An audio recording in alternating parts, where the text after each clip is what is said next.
میرے دوستوں بزرگوں عزیزوں، حیات الصحابہ میں 3 عنوان حضرت کے بڑے اہم ہیں۔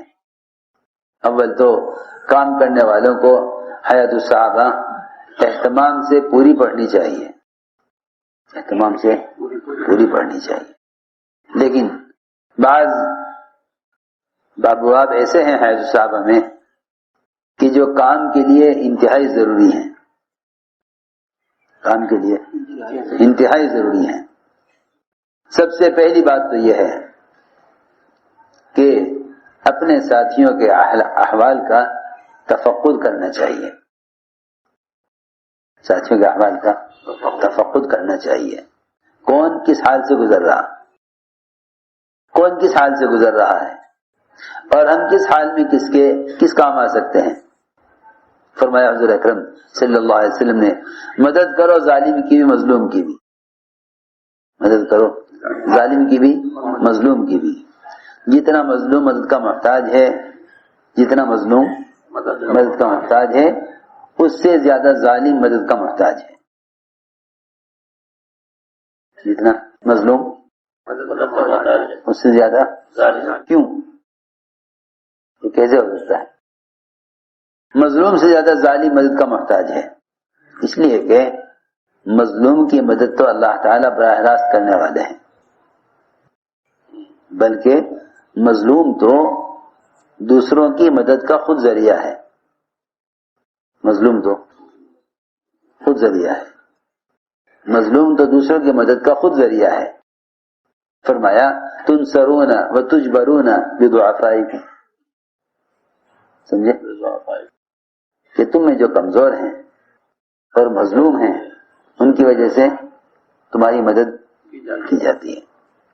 ظالم کو مظلوم سے زیادہ مدد کی ضرورت ہے، اس لیے کہ مظلوم کی تو اللہ خود مدد کرنے والے ہیں، مظلوم کی اللہ خود مدد کرنے والے ہیں، لیکن ظالم کو اس لیے مدد کی ضرورت ہے کہ اس کو ظلم سے روکنا، اس کو ظلم سے روکنا، اس میں ظالم کی مدد ہے، مظلوم کی مدد ہے۔ ظالم کو ظلم سے روکنا، اس میں ظالم کی مدد ہے اور مظلوم کی مدد ہے۔ تو تم ظالم کو ظلم سے روکو، اس میں دونوں کے لیے مدد ہے۔ فرمایا کہ مدد کرو ظالم کی بھی مظلوم کی بھی۔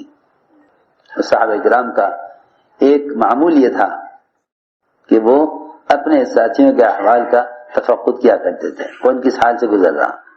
عمر رضی اللہ تعالیٰ عنہ کسی بھی گھر سے اچانک کھانا منگوا لیا کرتے، اس کے گھر کا حال معلوم کرنے کے لیے کہ اس پر کیا گزر رہی ہے، اس پر کیا گزر رہی ہے۔ ہم ساتھیوں پر صرف تقاضا ڈالنا جانتے ہیں، ان کے احوال کا تفقد نہیں کرتے۔ عمر رضی اللہ تعالیٰ عنہ کس طرح سے تفقد احوال کرتے تھے۔ عمیر بن سعد جب 1 سال تک حمص سے انہوں نے کوئی خبر نہ دی تو عمر رضی اللہ تعالیٰ عنہ نے اس خیال سے کہ شاید اس کے گھر کا حال کیا ہوگا 100 دینار دے کر بھیجا حارث کو کہ ان کے گھر میں رہ کر ان کا حال معلوم کرو کہ ان کے گھر میں فاقہ ہے یا ان کے گھر میں کھانے کا انتظام ہے۔ اسی طرح عمر رضی اللہ تعالیٰ عنہ کسی گھر سے کھانا اچانک منگوا لیا کرتے، دیکھنے کے لیے گھر کا کیا حال ہے۔ اگر کھانا آپ کا معیار سے بڑھا ہوا ہے تو تربیت کی ضرورت ہے، کھانا آپ کا معیار سے گھٹا ہوا ہے تو مدد کی ضرورت ہے۔ یہ تفقد احوال، تو یہ تو کام کرنے والے ساتھیوں کا تفقد ہوا، ورنہ ابو بکر عمر رضی اللہ عنہما ان دونوں کے درمیان اس بات کا مقابلہ ہوتا تھا کہ کسی بیوہ، یتیم، مسکین، پریشان حال کے کون زیادہ کام آئے۔ ایسے 3 عنوان قائم کیے ہیں۔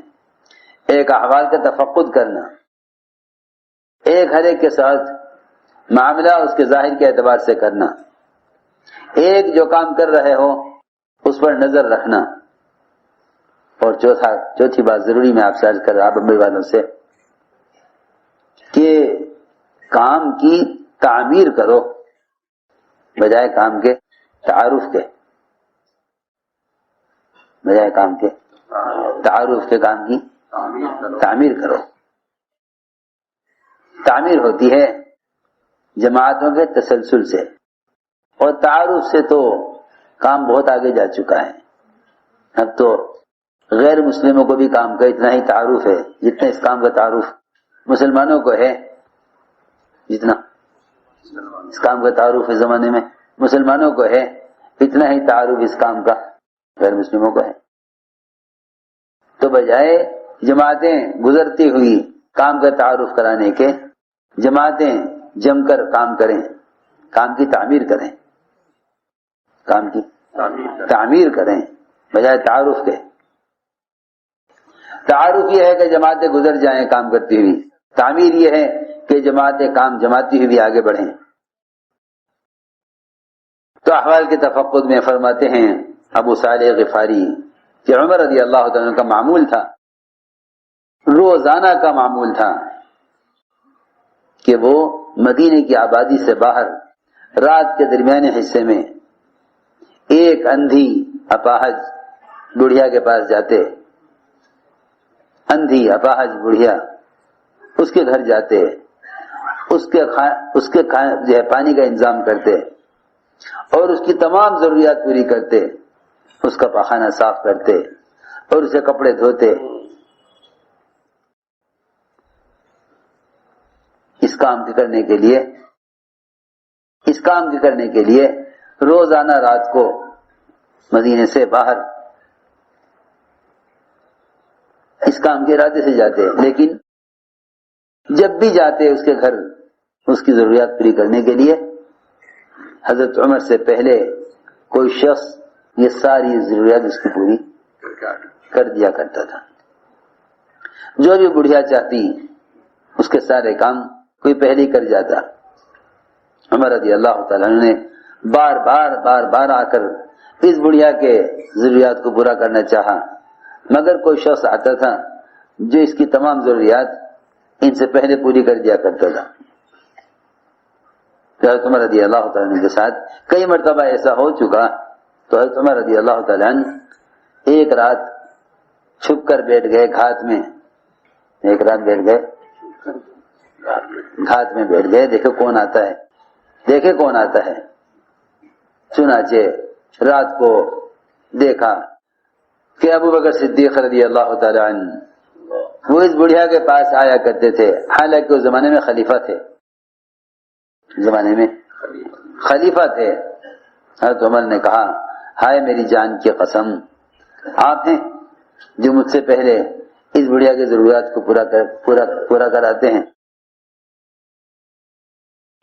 چنانچہ حضرت بکر کی وفات کے بعد عمر رضی اللہ عنہ کا یہ معمول بن گیا کہ یہ رات کو نکلا کرتے تھے اور اس کے گھر جاتے اور اس بڑھیا کی تمام ضروریات پوری کرتے.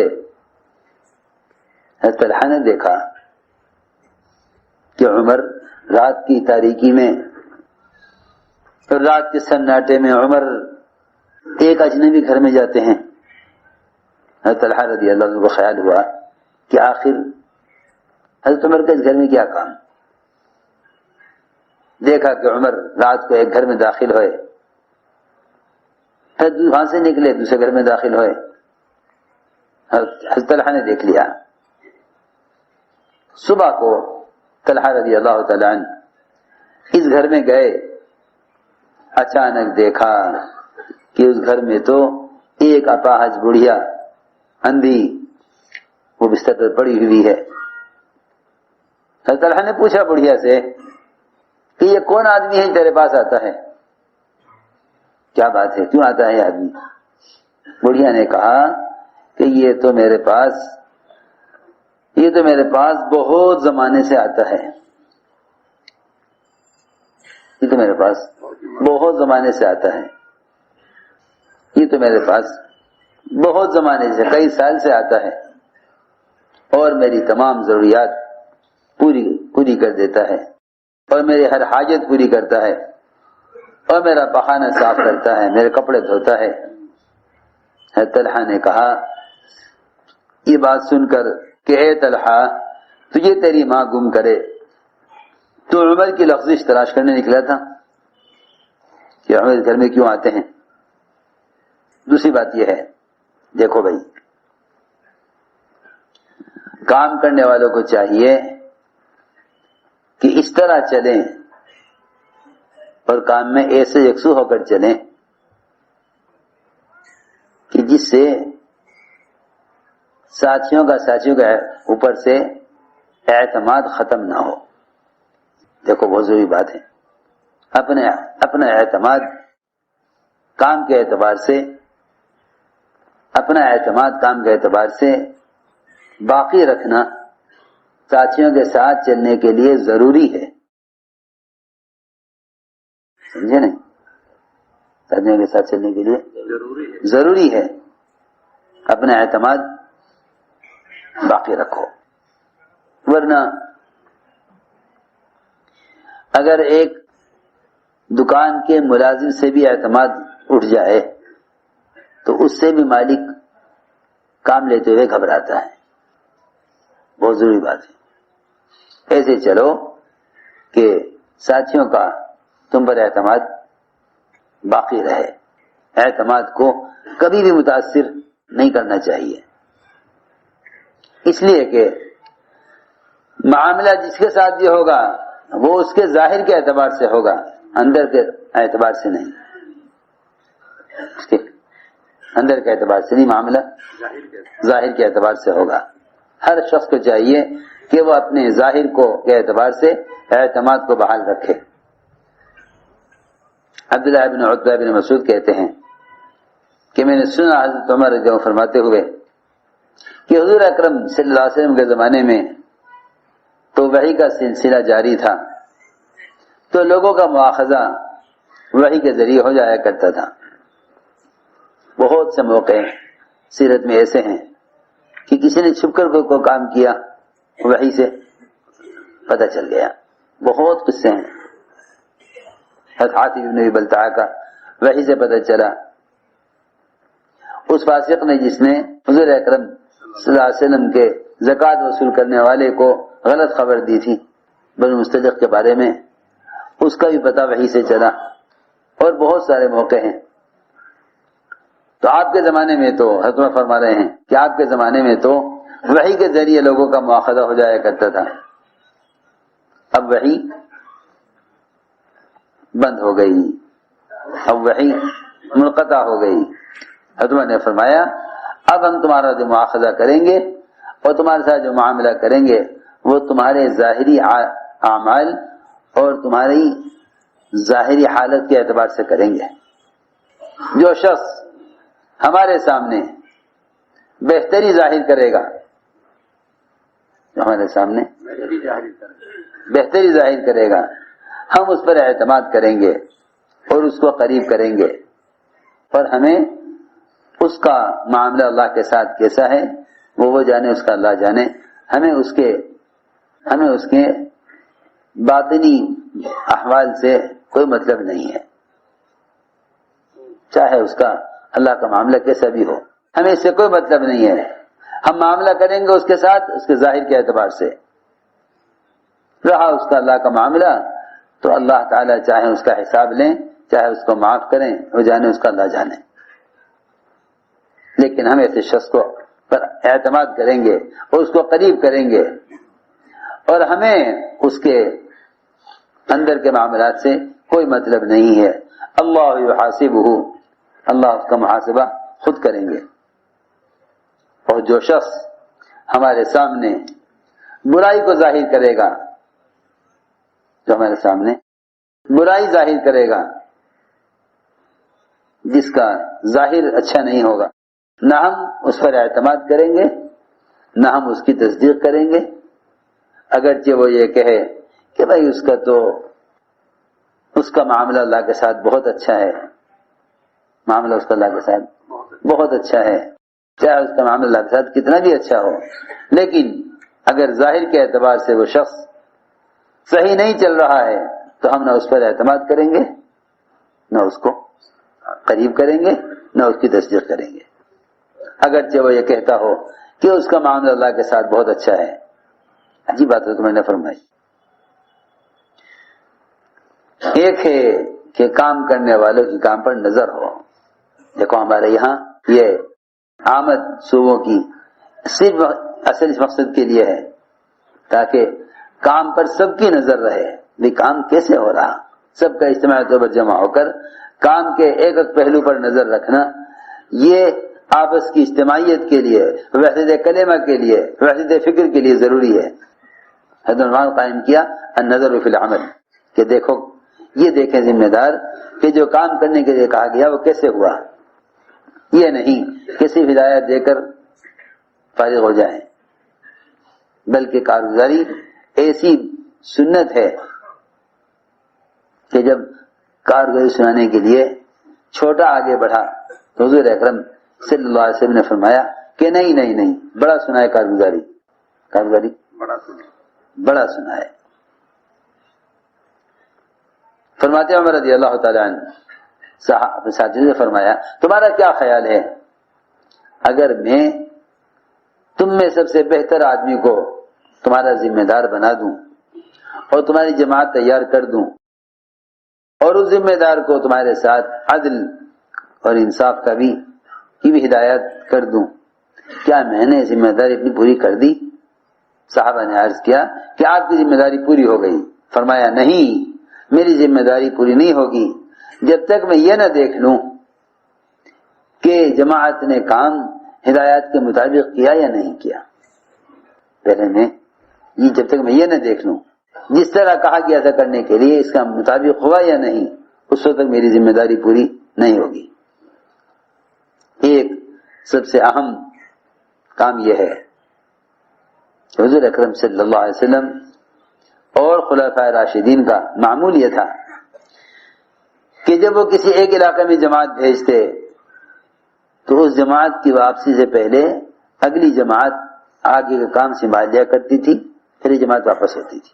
اس کو میں عرض کر رہا تھا کہ کام کی تعمیر اصل ہے, کام کی تعمیر اصل ہے, تعارف نہیں. کام کی تعمیر اصل ہے, تعارف نہیں. چنانچہ یہ سنت ہے کہ کسی بھی علاقے میں ایک جماعت جائے, اس کی واپسی سے پہلے اگلی جماعت وہاں پہنچ جائے. عبداللہ بن کعب بن مالک انصاری فرماتے ہیں کہ انصار کی ایک جماعت فارس میں کام کر رہی تھی اپنے امیر کے ساتھ, اور عمر رضی اللہ عنہ کو معمول یہ تھا کہ وہ جماعت کی واپسی سے پہلے اگلی جماعت بھیج دیا کرتے تھے مدینہ منورہ سے. لیکن حضرت عمر رضی اللہ تعالیٰ عنہ جماعت روانہ کر کے ایسے مشغول ہوئے کسی کام میں کہ اگلی جماعت بھیجنا یاد نہیں رہا.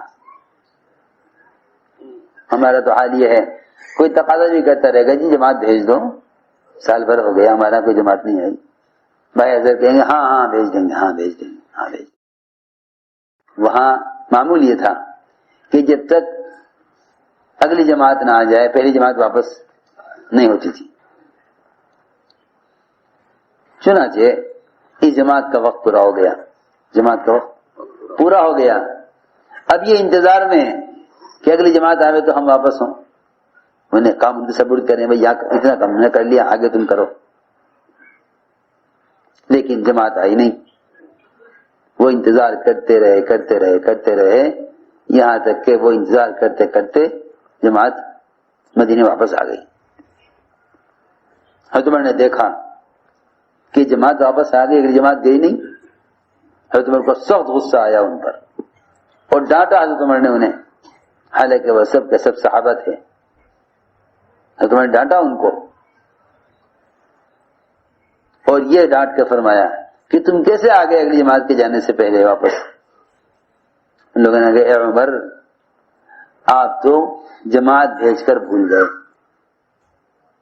ہمیں بھیج کر آپ اگلی جماعت بھیجنا بھول گئے, اور آپ تو ہم سے غافل ہو گئے. اور اے عمر آپ نے حضور اکرم صلی اللہ علیہ وسلم کا وہ طریقہ چھوڑ دیا جس کا آپ نے ہمیں حکم دیا تھا. یہ جماعت نے حضرت عمر سے کہا کہ آپ نے وہ طریقہ چھوڑ دیا آپ نے جس کا ہمیں حضور اکرم صلی اللہ علیہ وسلم نے حکم دیا تھا کہ ایک جماعت کی واپسی سے پہلے اگلی جماعت علاقے میں پہنچ جایا کرے، کیونکہ حضور اکرم صلی اللہ علیہ وسلم کا معمول یہ تھا کہ آپ جماعت کی واپسی سے پہلے جماعت روانہ فرما دیا کرتے تھے۔ تو جو علاقے کمزور ہیں خاص طور پر، وہاں کا معمول یہ رہنا چاہیے جماعت کی واپسی سے پہلے اگلی جماعت بھیج دی جائے تاکہ کام کی تعمیر ہو،